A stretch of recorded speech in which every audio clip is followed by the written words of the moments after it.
Hi friends, నేను మీ శ్రీనివాస్ని. ఈరోజు మనం సంజన అండ్ దువ్వేల మాధురి, దువ్వాడ మాధురి అనుకోండి, వీళ్ళిద్దరి మధ్య ఏం డిఫరెన్స్, ఎవరు ఉండాలి అనుకుంటున్నారు మీరు అనేది నాకు కమెంట్స్ రూపంలో తెలియజేయండి.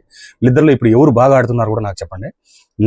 నా అభిప్రాయం మీతో షేర్ చేసుకుంటాను. ఇప్పుడు యాక్చువల్గా మాధురి ఫస్ట్ వచ్చిన కొత్తలో మనం అనుకున్నాం ఆమె ఏం ఆడుతుంది, మాదిరిగా పాలిటిక్స్లో తిరిగే ఆమె అంతగా ఆడకపోవచ్చు అనేది నా అభిప్రాయం అనమాట. ఫస్ట్ నేను అదే వీడియో పెట్టాను అనమాట. ఇప్పుడు మనకు ఒపీనియనే చేంజ్ అయిపోయింది. ఎందుకంటే ఆమె ఇప్పుడు ఉండే వాళ్ళందరిలోనూ అందరినీ ఆమె వైపు తీసుకుంటుంది, అందరితోనూ బాగా క్లోజ్గా ఉంటుంది. ఆట కూడా ప్రతి ఆట ఎక్సలెంట్గా ఆడుతుంది అనమాట, ఎక్కడ తగ్గడం లేదు. ప్రతి గేము ఆమె దాన్ని కరెక్ట్గా మలుచుకొని, ఆమె వల్ల ఎంత అవుతుంది, ఒక లేడీస్, ఒక ఫ్యామిలీ లేడీస్, ఒక ఇంత వయసు, ఒక 40 ఏజ్, 35-40+ ఏజ్ ఉండే వాళ్ళు ఎంతవరకు ఆడగలరు అంతవరకు ఆమె ఖచ్చితంగా బాగా ఆడుతుందని చెప్పొచ్చు. ఇంకా సంజన గురించి చెప్తే, సంజన ఫుల్గా అట్టర్ ఫ్లాప్ అండి. సంజన అస్సలు ఆడటం లేదని చెప్పొచ్చు అనమాట.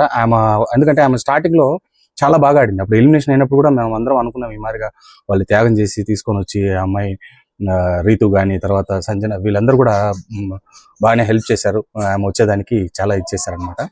వీటి చూస్తే అప్పటికి ఇప్పటికి చాలా డిఫరెన్స్ అయితే ఉంది. అస్సలు ఇప్పుడు ముందు మాదిరిగా లేనే లేదనమాట. నాకు తెలిసి నెక్స్ట్ వీక్లో ఆమె ఎలిమినేషన్ అయినా ఆశ్చర్యపోవాల్సిన అవసరం లేదు. ఎలిమినేషన్ అయితే అవుతుంది, ఆమె కావాలి. యాక్చువల్గా వీళ్ళందరూ, మిగతా వాళ్ళందరూ బాగానే ఆడుతున్నారు కాబట్టి యాక్చువల్గా సంజన ఎలిమినేషన్ అయితే బాగుంటుంది అనేది నా అభిప్రాయం అనమాట. ఇంకా మీ అభిప్రాయం ఏందో నా కామెంట్స్ రూపంలో తెలియజేయండి. వీడియో నచ్చితే లైక్ చేసి, షేర్ చేసి, సబ్స్క్రైబ్ చేయండి.